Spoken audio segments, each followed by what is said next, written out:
마이애미 출신이라면 왠지 좀 다를 것 같다는 느낌이 들지 않나요? 선글라스에 야구 모자, 여유로운 발걸음. 그런 두 사람이 홍대 한복판에 아무 계획 없이 나타납니다. 가이드북도 없고 사전 예약 목록도 없고 그냥 구글 지도 하나 켜놓고 홍대 한번 가보자는 마음으로 뛰어든 미국인 커플입니다. 여행 전문 유튜버가 아닙니다. 협찬받고 홍보하는 사람도 아니에요. 그냥 한국이 궁금한 두 사람. 그런데 이 무계획한 하루가 꽤 오랫동안 머릿속에 남을 것 같습니다. 한국은 아무 계획 없이 와도 기대 이상을 채워주는 나라니까요. 홍대에 도착한 두 사람이 가장 먼저 달려간 곳은 헤드스파였습니다. 여성이 솔직하게 털어놓습니다. 제가 요즘 계속 모자를 쓰고 다녔던 건 머리를 못 감아서가 아니라 헤드스파를 받으러 가기 전까지는 깨끗이 감지 않으려고 아껴뒀던 거예요. 기대감이 너무 컸거든요 라고 했는데요. 그만큼 한국의 헤드스파에 대한 설렘이 컸던 것이죠. 그런데 문제가 있었습니다. 예약을 아예 하지 않았다는 겁니다. 한국의 헤드스파는 이미 예약이 기본인 문화로 자리 잡았습니다. 특히 홍대처럼 외국인 관광객이 밀려드는 지역에서는 며칠 전 예약은 기본이고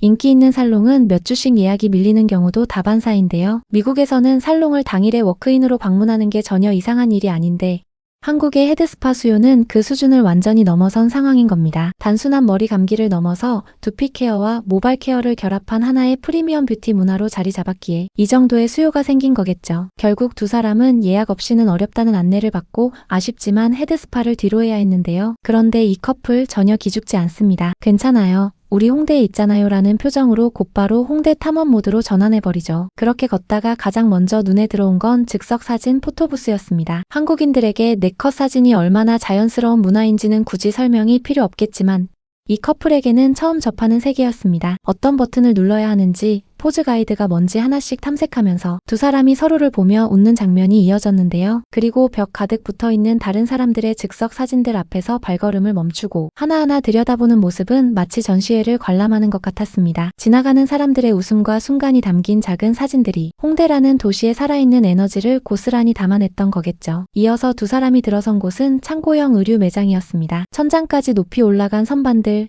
나무 옷걸이 위에 가지런히 걸린 의류들, 빽빽하지만 정돈된 그 공간에서 남성이 옷을 하나씩 넘기다가 갑자기 멈추고 맙니다. 같은 셔츠를 4가지 컬러로 진열해놓고 앞면뿐 아니라 뒷면 디자인까지 꼼꼼하게 처리한 것이 그를 멈추게 했던 겁니다. 여기 쇼핑이 이태원보다 훨씬 좋은 것 같아요. 퀄리티도 정말 좋고요라는 말이 나왔는데요. 이태원은 서울에서 외국인들이 가장 먼저 쇼핑을 떠올리는 지역인데 홍대 로컬 편집숍의 감각이 그걸 이미 넘어섰다는 평가인 거죠. 한국 패션의 저력이 관광 명소가 아닌 이런 골목 구석구석에 살아있다는 것.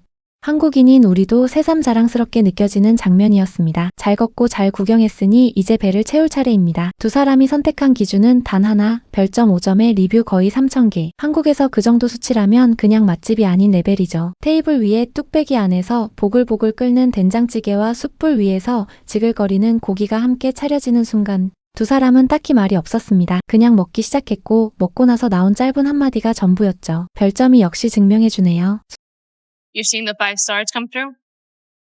숫자가 맛을 보증하는 시대, 한국의 리뷰 문화가 이미 외국인들에게도 완벽히 통하고 있다는 것을 이 짧은 장면이 고스란히 보여주고 있었습니다. 홍대를 걷다 보면 또 하나 지나치기 어려운 공간이 있습니다. 캐리커처 샵입니다. 작고 아담한 공간 안에 벽 가득 이미 완성된 캐릭터 그림들이 빽빽하게 붙어 있고 그 앞에 앉은 한국인 아티스트가 묵묵히 붓을 움직이고 있는 공간. 세상 어느 나라를 가도 이런 분위기의 수제 캐리커처 샵을 만나기는 쉽지 않죠. 게다가 가격 대비 완성도가 상당히 높다는 점, 그 자체로 잊지 못할 여행 기념품이 된다는 점에서 홍대 캐리커처는 이미 외국인들 사이에서 무조건 해봐야 할 경험 목록에 올라 있습니다. 탐험이 한창 무르익을 즈음 두 사람이 도착한 곳은 올리브영이었습니다. 틱톡에서 미리 저장해뒀던 제품 목록을 머릿속에 쭉 펼쳐놓고 진열대를 누비는 여성의 눈빛 꽤 진지했는데요. 콜라겐 마이크로 세럼, 모공 패드, 선크림, 헤어라인 커버까지 하나씩 담다 보니 투명 올리브영 쇼핑백이 묵직하게 가득 찼습니다. 올리브영 2024 수상 제품이라는 라벨을 발견하고는 망설임 없이 집어드는 장면이 인상적이었는데요. 미국의 드러그스토어에서는 이렇게 K-뷰티 제품들을 한자리에서 직접 테스트하고 구매하는 경험 자체가 불가능합니다. 한국에 직접 와야만 누릴 수 있는 쇼핑의 진짜 묘미라고 할 수 있죠. 올리브영 쇼핑을 마친 뒤 두 사람이 향한 곳은 노래방이었습니다. 그것도 방 안에 계단이 있는 2층 구조의 노래방 룸이었는데요. 방문을 열고 들어서는 순간 두 사람의 입이 열립니다. 방 하나 안에 2층이 존재한다는 것 자체를 믿기 어려워하는 표정이었죠. 미국에서 노래를 부르고 싶다 없다면 남들이 다 보는 무대 위에서 마이크를 잡아야 하는 것이 일반적인 문화입니다. 잘하면 환호를 받지만 그렇지 않으면 그냥 민망한 자리가 되죠. 한국의 노래방은 그것과 전혀 다른 개념입니다. 내가 원하는 사람들과만 나만의 개인 공간에서 점수까지 받아가며 마음껏 부를 수 있는 완전한 프라이빗 파티룸. 거기다 2층까지 있다면 그건 노래방이 아니라 하나의 클럽하우스나 마찬가지인 거죠. 이 커플에게는 그 개념 자체가 또 다른 충격이었을 겁니다. 노래방을 실컷 즐긴 뒤 두 사람이 다시 한번 헤드스파에 도전합니다. 이번에는 운 좋게 자리가 났고 아침의 실패가 오후의 기쁨으로 바뀝니다. 그리고 여기서부터 이 영상이 해외에서 진짜 화제가 된 이유가 시작됩니다. 자리에 앉자마자 직원이 두피 상태를 먼저 분석합니다. 그 결과에 맞는 맞춤 케어가 시작되는데요. 레드라이트가 탑재된 진동 두피 마사지기가 등장하고 모발 끝이 건조하다는 걸 파악한 직원은 직접 트리트먼트를 발라 스팀캡을 씌운 뒤 스팀 머신까지 연결해줍니다. 남성 쪽에는 줄기세포 세럼을 바른 후 열드라이기까지 들어오고 두 사람이 나란히 각자의 케어를 받는 그 장면이 마치 하이엔드 스파 광고처럼 보였습니다. 매 단계가 다 생각이 있는 것 같아요. 정말 모든 걸 고려해뒀어요. 이 말이 한국 헤드스파를 가장 정확하게 설명해줍니다. 미국에서 두피 케어 서비스를 제대로 받으려면 전문 클리닉 수준의 곳을 찾아야 합니다. 비용도 상당히 높고 예약도 쉽지 않죠. 그런데 한국에서는 홍대거리 한복판의 헤드스파에서 두피 분석부터 맞춤 시술, 레드라이트 기기, 스팀 트리트먼트까지 체계적으로 받을 수 있다는 겁니다. 이게 우리한테는 그냥 평범한 뷰티 서비스인데 외국인들에게는 전혀 다른 차원의 경험인 거죠. 게다가 트리트먼트를 받는 동안 직원이 가져다 준 것은 버터 쿠키 한 봉지와 무제한 음료였습니다. 핫 아메리카노, 아이스 커피, 물까지 원하는 대로 주문할 수 있었는데요. 남성은 뜨거운 커피에 아이스 커피까지 연달아 주문했고 여성은 카페인을 못 마시는 체질이라 물을 계속 요청했습니다. However many you want. He already got a hot coffee and an iced coffee and some cookies. I just keep asking for water because I can't do caffeine.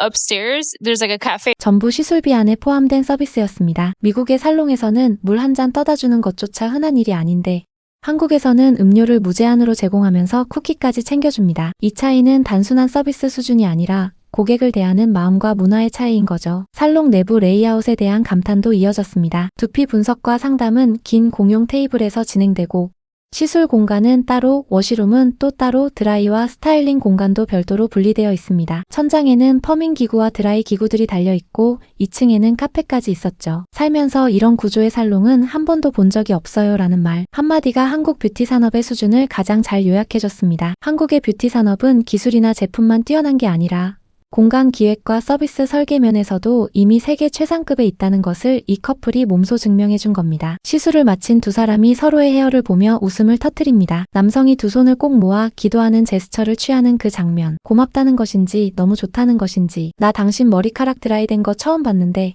정말 너무 윤기 있다는 말과 함께 두 사람이 환하게 웃는 그 표정 하나로 오늘 홍대에서의 하루가 어떤 하루였는지 모두 설명됩니다. 그리고 하루의 마지막 두 사람이 들어선 곳은 마트 안의 회전 초밥 코너였습니다. 화려한 스시들이 레일 위를 조용히 흘러가고 마스크를 쓴 한국인 셰프가 그 자리에서 바로 만들어내는 모습 앞에서 두 사람은 또다시 말없이 멈춰서고 맙니다. 마트 안에 이런 규모와 퀄리티의 스시 코너가 있다는 것 자체가 이미 충분한 충격이었겠죠. 마이애미에서 서울까지는 약 14,000km입니다. 그 먼 거리를 날아온 두 사람이 홍대에서 보낸 하루는 예약 실패로 시작해 두 손 모은 감사 인사로 끝났습니다. 헤드스파 허탕에도 꺾이지 않고 아무 가게나 들어가도 감동이 있고 노래방 방 하나에도 이야기가 생기는 나라. 계획 없이 걸어도 발길 닿는 곳마다 기억이 쌓이는 도시. 우리에게는 그냥 오늘이라는 하루인데 누군가에게는 평생 기억할 하루가 되는 나라. 그것이 한국이라는 겁니다. 그리고 그것만으로도 이미 충분합니다.